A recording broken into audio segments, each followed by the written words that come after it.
We're talking about enlightenment today. I'm going to give you some keys to enlightenment, and it's going to wake something up inside of you to where you may want to take action right away with one of these keys. And when you take action, know that after 7 days of doing this consistently, your life is going to look radically different. One of the things I want to inform you of, anytime we grow, right, there's always growth and there's always contraction. It's the law of creation. It's the yin and the yang. So my goal for you is just to simply listen, not with wanting to learn anything, but with the eyes of remembering. So let's talk about the keys to enlightenment. First of all, what is enlightenment? A lot of people have different definitions for it. What I like to think is enlightenment starts with your own center, the center of your heart, the center of your central nervous system that helps the sympathetic and the parasympathetic nervous system function. Allowing that good prana to flow through your body, my friend. The number one update when it comes to the keys to your enlightenment is to realize that enlightenment is allowing more light in your body. So the first step, and let me hammer this home once again, because I've mentioned this so often, is we live on the physical plane. We are creating this 3D body from the plane that's outside of us. Call it the fourth density, the mental realm. And in the mental realm, the only way that we have access to the fourth dimension, my friend, is through what Eckhart Tolle wrote, the power of now. He didn't tell you this in the book though, but when we're artists, as the ancient Toltecs have expressed throughout time, and we come into the present moment, when we're totally silent in our mind, when we're still, when we're at peace, that power of being so present-minded opens up worlds of possibility. Because when I'm in the past holding on to pain, holding on to sadness, holding on to trauma, holding on to things that didn't go my way, expectations that I had that didn't show up, I'm limiting the broader, greater aspect of who I really am. And when I step forward into the present moment without escaping and evading into the future, because this future's a better place than where I am in the present moment, I can't wait to get to the future. I'm robbing myself of my personal power in the present moment. So when I come into the present moment, which is the first key to enlightenment, doing this often, as much as possible, setting alert on your cell phone, be present, get quiet, turning off the mind, the monkey mind, not judging the monkey mind, but sitting down enough so that it stills itself. And over time, the more you do this, the more light you allow in your body through that fourth gate, that heart chakra that fills your body, floods those cells with all of the juice that Mother Nature has for you, my friend.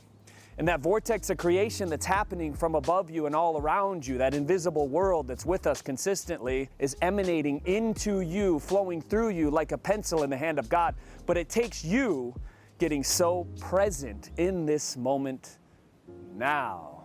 Take a big breath.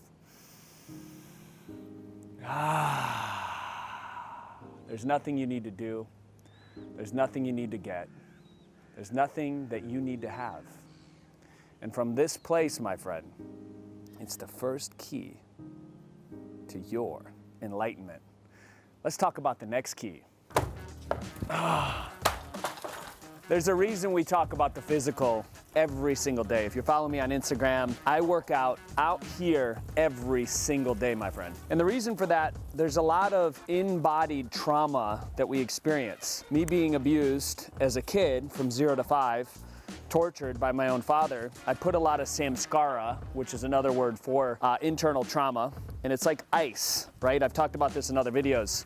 They get stored up, clumped together, and the more these things happen in our life, the more trauma we build up. So we gotta shake it out. We gotta get it out of our system. Our central nervous system is incredibly designed to let internal body trauma out, but we have to give it the resources to do so. For me, working out, lifting heavy weight, works really well to get out some of that trauma. Also, TRE, trauma release exercises, have been super helpful. I know many of you have probably done EFT, EMDR. These other things are great modalities for the physical body that you can use to release some of that trauma, because the chemicalization of the trauma into the mind, that prefrontal cortex, creates disruption. It creates shades over your eyes, over your eye, so that it's harder to see. So when it comes to enlightenment, we're constantly working with our physical body. We're tuning it in every single day. We're removing anything that needs to be removed, and we're connecting to the higher grid that's all around us, this invisible world. And also talking about physical, We need to be eating foods that are easy for our body to break down, process, and contribute to more light in our body and in our eye. Lots of deep greens. We got dandelion greens, we got spirulina, we got chlorella. Y'all know I'm the juice guy. I'm juicing every single day. The body is a human juicer, right? Every single thing you eat, your body has to break it down with the amylase, the proteins, all these enzymes.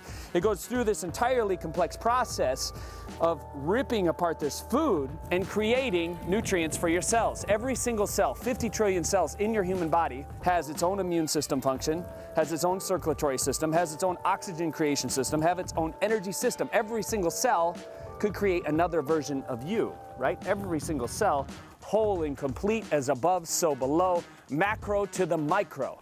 You're not feeding the individual meat suit that you see when you look in the mirror. You're feeding an entirely complex, cosmic creation of a community when you feed yourself. So feed yourself light, my friend. Let there be light every single time you eat. Pray over your food. Invoke over your food. Inject the prana, baby, into your food so that it responds like this.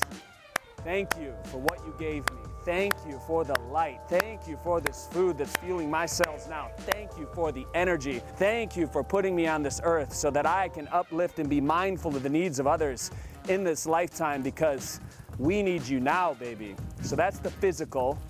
Moving on, my friend.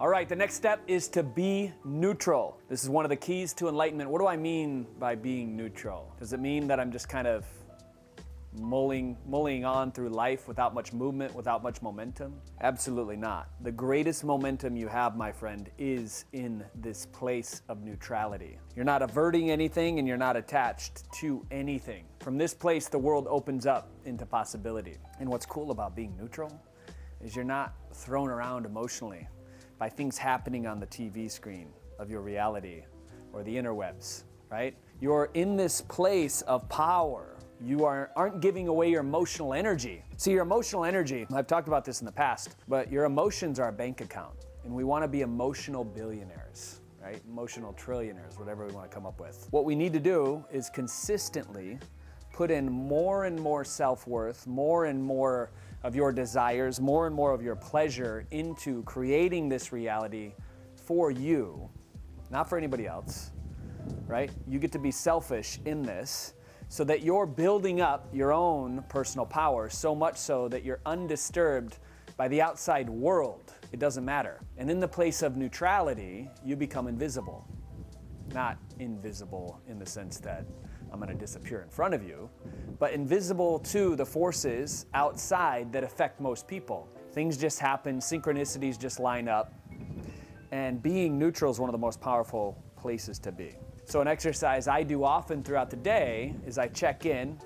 As a man, it's my gut, right? The masculine energy in my gut. I'm asking my gut instinct, is this true for me? Is this a reality? Do I need to pay attention to this? And I'm constantly coming back to my center. It's also known as your Dantian in the East. Women, you're much more heart-centered. And you're this storm dancing in the night in front of the moon, right? Men, we're meditating in front of the fire during the day. The two energies are different. Now, we do have both as these cosmic, multidimensional beings. We have the divine feminine and the divine masculine. But for the most part, our goal is to meet into our center. Both of us, male, female, come back to you. And being in that neutral place gives you freedom, massive amounts of freedom. Things that once perturbed you about your family, maybe it's your dad or your mom, or about a relationship that you were in the past, or about what happened to you as a kid, all those things fade away because now you're neutral. And to be neutral, you recognize that there's nothing outside of you, that the person that wronged you is actually just an idea of you. It's just the reflection of you. It's just another mirror. It's just another broader aspect of who you really are. So we get to start having much more compassion for all the mirrors that are all looking back at us to teach us lessons. There's nothing that can trigger you. You're triggerless. And when you become triggerless, you start to build up more of those emotional reservoirs. The battery starts to charge itself. And when the battery starts to charge itself with this emotional battery, what we speak is created, not later, now. What we say is happening now. What we want, our desires, are happening now. And it's this bouncing off place to where we get more and more energy as time goes on. We're not trying to convince people to get on our bus or row in our boat, right? Because we're giving away our power when we do that. So the goal is just to come back to your center, live your life, only be concerned with the 15 feet around you, this auric field that you're vibrating with your heart, right? This electromagnetic pulse. What can I do to contribute to that? And by being attuned to that in the middle of your own vortex, right, in the middle of this storm that we're witnessing in 2020, having the vision, 2020 vision in the storm now, we get access to see a much broader aspect of what's really going on. You become the observer. There's a reason the eagle flies above the storm. Now you're the eagle of your life. But when you take flight, my friend, as the eagle you are watching this, you've attracted this video for a reason. I'm not just wasting my breath. Like, this is actually you and I together. I'm not doing anything. The Drew Canole personality is not doing anything. I'm just an aspect of you. And I am here to share the message about yourself that you got to come to neutral, baby. Come back to your own center. Stop giving away your power. Stop being attached to what other people think about you, because that's robbing you. So it's about coming back to your center. It's about asking yourself every day, am I in my center? It's about being so much in your center, so much in your truth, that when you speak, you're not attached to what other people think about what you're saying. You are owning your voice, and the voice is coming from the heart. And that's when the whole world opens up for you, my friend. So when we're being present, when we're working on our physical body, when we're maintaining that neutrality, the three things that we can do to have more enlightenment in our life, to be the enlightened being that you already are, when you remember that, you can maintain this internal presence. And from that place, you're rolling forth into the universe, undisrupted by anything that could happen externally, creating a reality that's so profound and so powerful that you're gonna look back a year from now thinking, who's this crazy guy outside at his pool right now telling me on this YouTube video that I have the power to wake up and control the universe that I see and anything that I want in it. It's possible now, not later, right now. We are here together, my friend. We are moving mountains together. Collectively, there may only be a few people that watch this video, but those few people are taking action in the invisible realm.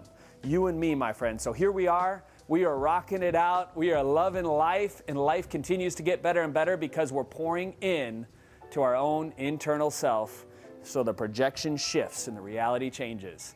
You and I are on a big mission, my friend. So if you like this video, big thumbs up, leave a comment below, and let me know what topic out of the three landed for you today. Was it getting present? Do you need to work more on that? Was it pouring and paying more attention into your physical body? Or was it maintaining neutrality, not being attached to anything and not averting anything, coming back to your center? Out of those three things, I promise you, if you focus on those, your path to enlightenment will open up. Your vibration will increase. Your ability to manifest all your soul's desires when you manifest it and incarnate it into this physical reality will start to shift dramatically. Things will happen for you. Not someday, but right now. I'm Drew Canole. Remember, we're in this together, and we'll see you soon. Bring it in for a little hug. Here we go.